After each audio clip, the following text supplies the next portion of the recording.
ஆண்டவராகிய இயேசு கிறிஸ்து நாமத்தினாலே மீண்டும் ஒரு விஷயம் இந்த நிகழ்ச்சி அன்போடு நாம் வரவேற்கிறோம். நிகழ்ச்சி மூலமாக நம்ம தொடர்ந்து சத்தியத்தை அறிந்து கற்றுக்கொண்டு அதன் மூலம் ஆஸ்வதிக்கப்பட்டு வருகிறோம். இன்றைக்கும் ஒரு சத்தியத்தை நாம் கற்றுக்கொள்ள போகிறோம். அநேக பிள்ளைகளோட வாழ்க்கையில் சிறுமை இருக்கிறதை நம்ம பார்க்குறோம். சிறுமைக்கு உள்ளாக கடந்து போகிற அநேக குடும்பங்களை நாம் பார்க்குறோம். ஸோ ஒருவேளை நீங்களும் கூட ஏன் என் வாழ்க்கையில் சிறுமை என்று சொல்லி நீங்கள் யோசிக்கலாம். சத்தியத்தின் அடிப்படையில் ஒரு குடும்பத்துக்குள்ளே தனிப்பட்ட வாழ்க்கையில் ஏன் சிறுமை வருகிறது, அந்த சிறுமைகள் மாறுகிறதுக்கு நம்ம என்ன செய்ய வேண்டும் என்று சொல்லி வேதம் சில அழகான சத்தியங்களை போதிக்கிறது. வாசித்து பாருங்கள். சகரியா புஸ்தகம் 10ஆம் அதிகாரம் 2ஆம் வசனம் சொல்கிறது, ஜனங்கள் ஆடுகளைப் போல சிதறி மேய்ப்பன் இல்லாததினால் சிறுமைப்பட்டார்கள் என்று வேதம் சொல்கிறது. பொதுவாகவே ஒரு மேய்ப்பன் கீழே ஆடுகள் இருக்கிற பொழுது அந்த மேய்ப்பன் அந்த ஆடுகளை பாதுகாக்கிறார் என்று நாம் அறிந்திருக்கிறோம். ஸோ தாவீது ஆடுகளை மேய்த்து கொண்டிருந்தான். ஒரு விஷய சிங்கமும் ஒரு விஷய கரடியும் வந்து அவளோடு கூட யுத்தம் செய்தது. ஆனாலும் அந்த மேய்ப்பன் ஆகிய தாவீது அந்த சிங்கத்தை கொன்று போட்டு கரடியை கொன்று போட்டு அந்த ஆடுகளை அவன் பாதுகாத்தான் என்று வேதம் சொல்லுகிறது. ஸோ ஆடுகள் மேய்ப்பன் இல்லாத ஆடுகள் சிதறி போகிறதாக வேதம் சொல்லுகிறது. மேய்ப்பன் அன்றில் இருக்கிற ஆடுகள் அந்த மேய்ப்பன் மூலமாக பாதுகாக்கப்படுகின்றன, அவைகள் ஆசீர்வதிக்கப்படுகின்றன நாம் அறிந்திருக்கிறோம். ஸோ இயேசு கிறிஸ்துவே நம்முடைய பிரதான மேய்ப்பராக இருக்கிறார். ஸோ அவர் கிருபையாக நம்மளை எல்லா தீமைகளுக்கும் சத்துடைய கடைகளுக்கும் சத்ருவுக்கும் சிங்கம் போல இருக்கிற சத்துருக்களுக்கும் கடை போன்ற சத்துருக்களுக்கும் தேவன் நம்மளை விலக்கி பாதுகாக்கிறார் என்று நாம் அறிந்திருக்கிறோம். கர்த்தருடைய பிள்ளைகளே, ஒரு மேய்ப்பனுக்கு கீழே நீங்கள் இருங்க. கர்த்தர் சோதனை அது உங்களுக்கு மிகப்பெரிய ஆசீர்வாதத்தை கொண்டு வரும். ஸோ மேய்ப்பன் இல்லாத ஆடுகள் தான் சிறுமைப்படுகிறதாக சிதறி போகிறதாக வேதம் சொல்லுகிறது. ஸோ ஒரு மேய்ப்பன் அன்றில் நம்ம வாழ்கிற பொழுது நிச்சயமாகவே உங்கள் வாழ்க்கை பாதுகாக்கப்படும்.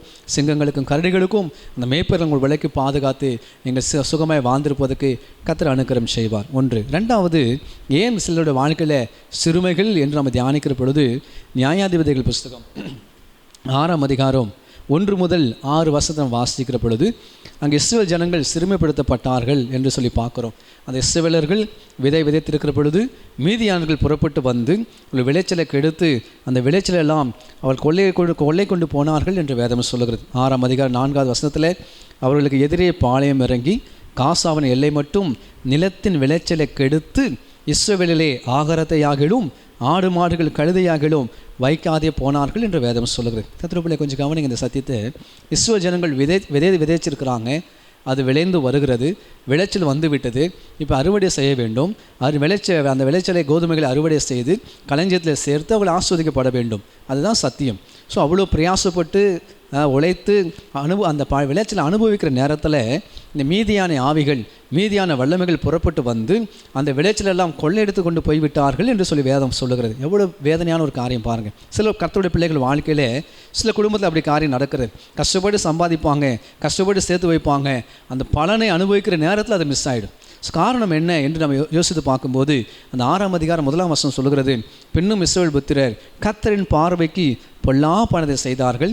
அப்பொழுது கர்த்தர் அவர்களை 7 வருஷம் மீதியாரின் கையிலே ஒப்பு கொடுத்தார் என்று வேதம் சொல்லுகிறது. ஏன் இந்த காரியம் அப்படின்னு சொல்லி யோசித்து பார்த்தா கர்த்தரை ஒப்பு கொடுத்து விட்டாராம். காரணம் என்னவென்று சொன்னால் அந்த இஸ்ரவேல் ஜனங்கள் கர்த்தரை சேவிப்பதற்கு பதிலாக கர்த்தரை நேசிப்பதற்கு பதிலாக பாகாலை சேவித்து விட்டார்கள், பாகாலை நேசித்து விட்டார்கள், பாகாலை தேவை அந்நிய தெய்வத்தை நாடி போனார்கள். ஸோ அந்த சின்ன ஒரு பனிஷ்மெண்ட் ஆண்டவர் கொடுக்கிறார். அந்த விளைச்சலை அந்த கெடுக்கத்தக்கதான் மீதியான வல்லமையில் கரத்தில் அந்த தேசத்தை தேவன் ஒப்பு கொடுக்கிறார். பொதுவாக தேவன் மனப்பூர்வ மன்னிப்பதற்கு சஞ்சலப்படுத்துகிறது இல்லை என்று வேதம் சொல்லுகிறது. வேறு வழி இல்லாமல் ஜனங்களை ஆசீர்வதிப்பது நிமித்தமாக அவர்களை தன்னுடைய சத்தியத்துக்கு நேராக திருப்புவதற்காக சில வேளைகளில் கர்த்தர் இப்படி சத்துருக்களை ஒப்பு கொடுத்து விடுகிறார் என்று வேதம் சொல்லுகிறது. ஸோ அந்த மீதியானர்கள் அந்த இஸ்ரவேலுடைய விளைச்சலை கெடுத்து விட்டு போனார்கள் என்று வேதம் சொல்லுது. எத்தனை நாட்கள்? ஜஸ்ட் ஒரு 7 வருஷம்தான். எதற்காக அந்த 7 வருஷம்? அப்படியாகிலும் ஜனங்கள் மனம் திரும்பி கர்த்தரை சேவிக்கிற பிள்ளைகளாக மாற வேண்டும், கர்த்தரிடத்தில் மனம் திரும்ப வேண்டும் என்பதற்காகவே தேவன் அந்த 7 ஆண்டுகள் அந்த இஸ்ரவேல் ஜனங்களை மீதியான கையில் ஒப்பு கொடுத்தார். ஸோ அவர்கள் வந்து அந்த விளைச்சலை கெடுத்து போட்டார்கள், ஆகாரத்தையும் ஆடு மாடுகளையும் வைக்காதே போனார்கள்னு சொல்லி பார்க்க. வாழ்க்கையில் ஒருவேளை ஒரு விளைச்சல் பாதிக்கப்படுகிறதா, உங்கள் சுகங்கள் பாதிக்கப்படுகிறதா, உங்கள் நன்மைகள் பாதிக்கப்படுகிறதா, கொஞ்சம் நிதானித்து பாருங்கள். எங்கேயாலும் கர்த்தரை விட்டு பின்வாங்கி இருக்கிறீர்களா? என்று நீங்கள் யோசிக்கணும். சத்தியத்தை விட்டு பின்வாங்கி இருக்கிறீங்களா? கொஞ்சம் நிதானிச்சு பார்க்கணும். ஒருவேளை நீங்கள் சத்தியத்தை விட்டு பின்வாங்கியிருந்தால், கர்த்தரை விட்டு தூரம் போயிருந்தால், இளையகுமாரனை போல கர்த்தரை விட்டு நீங்கள் பின்வாங்கியிருந்தால், தூரம் போயிருந்தால், மறுபடியும் கர்த்தரத்தில் ஓடி வந்து விடுவதற்கு உங்களை அர்ப்பணித்துக் கொள்ளுங்கள். உங்கள் சிறுமைகள் மாறும், நீங்கள் ஆசீர்வதிக்கப்படுவீங்க. உங்கள் விளைச்சல், உங்கள் பலனை நீங்கள் அனுபவிக்கத்தக்கதாய் கர்த்தர் உங்களுக்கு அனுக்கிரகம் செய்வார். அது 2வது சத்தியம். 3வது ஒரு சத்தியம் பாருங்கள். அதே 106 சங்கீதம் 43 வாசிக்கிற பொழுது, மோசேயின் மூலமாக அந்த இஸ்ரவேல் ஜனங்கள் வனாந்திரத்திலே வழிநடத்தப்பட்டார்கள்.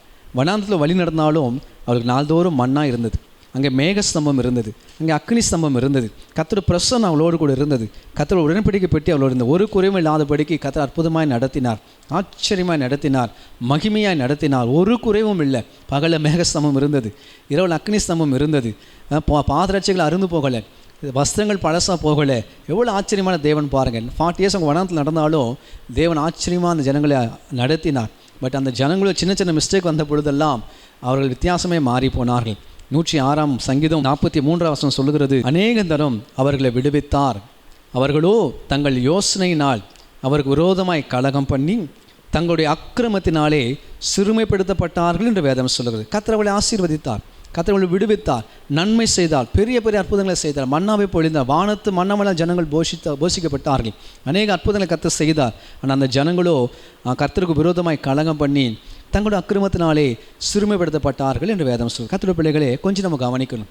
இந்த கலகம் பண்ணுவதும் கர்த்தருக்கு விரோதமாய் நம்ம முறுமுறுப்பதும் அக்கிரமமாக மாறி விடுகிறது. ஸோ தேவனுக்கு விரோதமாய் நம்ம பேசுகிற பொழுது, தேவனுடைய வார்த்தைக்கு விரோதமாக எழும்புகிற பொழுது, அல்லது விசுவாசத்துக்கு விரோதமாய் நம்ம எழும்பி வருகிற பொழுது அது அக்கிரமமாய் மாறுகிறது.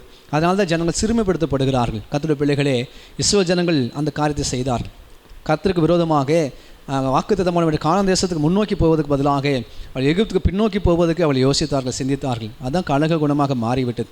மோசேக்கு விரோதமாக, கர்த்தருடைய வாக்குத்தத்துக்கு விரோதமாக அவர் கலகம் பண்ணினார்கள். அந்த அக்கிரமத்து நிமித்தம் அவள் சிறுமைப்படுத்தப்பட்டார்கள். கர்த்தருடைய பிள்ளைகளை கொஞ்சம் நிதானிச்சு பாருங்கள். விசுவாசத்தோடு நாம் முன்னோக்கி செல்ல வேண்டும். கர்த்தரை நம்பி, அவருடைய வாக்குத்தத்தை நம்பி நாம் முன்னோக்கி போக வேண்டும். ஒரு நாள் பின்னிட்டு நம்ம பார்க்கக்கூடாது அப்படின்ற வேதம் நமக்கு சொல்லுகிறது. கலக குணம் அது அக்கிரமமாக மாறி வாழ்க்கையில் சிறுமையை கொண்டு வருகிறது. அதனால் அந்த கலக குணத்தை விட்டுவிட்டு, அது காரணமாக இருக்க அவிசுவாசத்தை விட்டுவிட்டு விசுவாசத்தில் நம்ம முன்னேறி செல்லுகிற பொழுது நிச்சயமாக நம்முடைய சிறுமைகள் மாறி நம்ம ஆஸ்வதிக்கப்படுவோம் என்று வேதம் நமக்கு சொல்லுகிறது. அப்போ முதலாவது சத்தியம், மேய்ப்பனு கீழே நீங்கள் அடங்கிடுங்க. ஒரு மேய்ப்பன் மூலமாக நீங்கள் போஷிக்கப்படுங்க. தாவீதை போல, கிறிஸ்துவை போல ஒரு மேய்ப்பனு கீழே நீங்கள் அடங்கியிருந்தால் வாழ்க்கையில் சிறுமைகள் விலகி நீங்கள் பாதுகாக்கப்படுவீங்க. 2வது, இஸ்ரவேல் ஜனங்கள் மீதியான நாள் விளைச்சல் கெடுக்கப்பட்டது. ஆனாலும் அவள் கர்த்தரத்தில் மறுபடியும் மனம் திரும்பின பொழுது கர்த்தர் ஒரு கிதியோனை எழுப்பி அந்த தேசம் பாதுகாக்கப்பட கர்த்தர் அனுக்கிரகம் செய்தார். 3வது, மோசே காலத்தில் இருந்த ஜனங்கள் விசுவாசத்தில் முன்னெடுத்து போவதற்கு பதிலாக அவள் எகிப்துக்கு பின்னிட்டு போக பார்த்தாங்க. அதனால் அது கலக குணமாக மாறினது, அது அக்கிரமாக மாறினது. அவள் 40 நாட்களில் போய் சேர வேண்டிய அந்த கானான் தேசத்துக்கு 40 வருஷங்கள் சுற்றி திரியத்தக்கதாய் அவள் சிறுமைப்படுத்தப்பட்டார்கள். ஸோ இதெல்லாம் சத்தியமாக இருக்கிறபடினாலே நாம் அதை கவனித்து நம்ம அர்ப்பணித்துக் கொள்வோம். கர்த்தர் ஆஸ்வதிப்பாராக. கடைசியாக உபாகமம் புஸ்தகம் 8ஆம் அதிகாரம் நாம் வாசிக்கிற பொழுது அங்கே கர்த்தரையே சிறுமைப்படுத்தினா சில வசனம் இருக்குது, சில ஆச்சரியமான காரியங்கள். இது தேவன் தகப்பன் தன் பிள்ளைகளை சிட்சிப்பது போல இருக்கிறது. சோத்திரம், இது பாவத்தினால் நடப்பது அல்ல. தேவனே தம்முடைய பிள்ளைகளை சம்டைம்ஸு சிறுமைக்கு ஒப்புக் கொடுக்குறாராம். ஏன் என்று சொல்லி நம்ம தியானிக்கிற பொழுது உபாகமம் 8ஆம் அதிகாரம் 2ஆம் வசனம் சொல்லுகிறது, அவருடைய கற்பனைகளை நம்ம கைக்கொள்ளுவோமோ கைக்கொள்ள மாட்டோமோ என்று சோதிப்பதற்காக தேவன் சிறுமைக்கு ஒப்புக் கொடுக்கிறார் என்று வேதம் சொல்லுகிறது. இப்போ அந்த அவர் கட்டளையில் கைக்கொள்றதுக்கு மனம் இருக்கிறதா, தேவனை நேசித்து அவள் அன்பு கூர்ந்து ஒரு கட்டளையில் கை கொடுக்கிற இருதயம் இருக்கிறதா என்பதை சோதிப்பதற்காக சில வேளைகளிலே கர்த்தர் நம்மளை என்ன செய்கிறாராம், சிறுமைக்கு ஒப்புக் கொடுக்கிறார் என்று வேதம் சொல்லுகிறது. 8:2 அதை 8:3 வாசிக்கிற பொழுது, மனுஷன் அப்பத்தினால மாத்திரமே இல்லை, தேவனோட வாயிலிருந்து புறப்படுகிற ஒவ்வொரு வார்த்தையினாலும் பிழைப்பான் என்பதை உணர்த்துவிப்பதற்காக தேவன் சில வேளைகளே நம்மளை பசியினால் வருத்தி சிறுமைப்படுத்துகிறார் என்று உபாகமம் 8:3 சொல்லுகிறது. அப்போ என்ன சொல்ல வர்றாருன்னா, உலகத்துக்காக வாழ்கிறோமா, அது கர்த்தருடைய சித்தத்துக்காக, கர்த்தருடைய அப்பத்திற்காக, ஜீவ அப்பத்துக்காக, நித்திய ஜீவனுக்காக வாழ்கிறோமா என்று சோதிப்பதற்காக, அந்த சத்தியத்தை உணர்த்துவிப்பதற்காகவே தேவன் சில வேளைகளிலே நம்மளை சிறுமைக்கு ஒப்புக் கொடுக்கிறார் என்று வேதம் சொல்லுகிறது. முதலாவது, அவருடைய கற்பனைகளை கை கொடுக்கிற இருதயம் இருக்குதா இல்லையா என்று சோதிப்பதற்காக சிறுமைக்கு ஒப்புக் கொடுக்கிறார். 2வது, மனுஷன் அப்பத்தினால மாத்திரமல்ல, இந்த உலகத்துக்காக மாத்திரமல்ல, தேவனை வாழ்ந்து புறப்படுகிற ஒவ்வொரு வார்த்தைக்காக பிழைக்க வேண்டும் என்பதை உணர்த்துவிப்பதற்காகவே தேவன் சில வேளைகளில் நம்மளை சிறுமைக்கு ஒப்புக் கொடுக்கலாம். 3வது, அதே உபாகமம் 8:15 சொல்லுகிறது, பின் நாட்களிலே தேவன் நம்மளுக்கு நன்மை செய்யும் பொருட்டாக இந்நாட்களே சிறுமைக்கு ஒப்புக் கொடுக்கலாம். பின்னாட்களில் நன்மை செய்வதற்காக யோசேப்பு எகிப்தின் அதிபதியாக உயர்த்தப்பட வேண்டும். அதுதான் தரிசனம். ஸோ அதை அச்சீவ் பண்ணுவதற்காக அந்த ஸ்டேஜுக்கு அவன் வருவதற்காக அவன் சகோதரன் மூலமாக காட்டி கொடுக்கப்பட்டான், தூக்கி எறியப்பட்டான், கொலை செய்ய முயற்சி செய்யப்பட்டான்லாம் நம்ம பார்க்குறோம், அடிமையாக விற்கப்பட்டான்லாம் சொல்லி பார்க்குறோம். ஏன் என்று சொன்னால் அவன் பின்னாட்கள் ஆசுவதமாக மாறுவதற்காக இந்நாட்களிலே கர்த்தர் அவனை ஒரு சிறுமைக்கு ஒப்பு கொடுத்தார் என்று சொல்லி உபாகமம் 8:15 சொல்லுகிறது. கர்த்தருடைய பிள்ளைகளே, இவ்வளோ சத்தியங்கள் அடங்கியிருக்கிறது. ஏன் கர்த்தருடைய பிள்ளைகள் வாழ்க்கையில் சிறுமை என்று சொன்னால் இதெல்லாம் கொஞ்சம் கவனிக்கணும். ஒரு மேய்ப்பன் கீழ் அடங்கியிருந்தால் அவங்க சிறுமைகள் மாறும். கர்த்தரை விட்டு பின்வாங்காமல் கர்த்தருக்குள் நிலைத்திருந்தால் சிறுமைகள் மாறும். கர்த்தருடைய விசுவாசத்தை முன்னெடுத்து போங்க, பின்னோக்கி போகாமல் முன்னோக்கி செல்வீர்கள் என்று சொன்னால் வாழ்க்கையில் சிறுமைகள் மாறும். கர்த்தருடைய கட்டளை கைக்குள்ள இருதயம் நமக்கு இருந்தால் சிறுமைகள் மாறும்.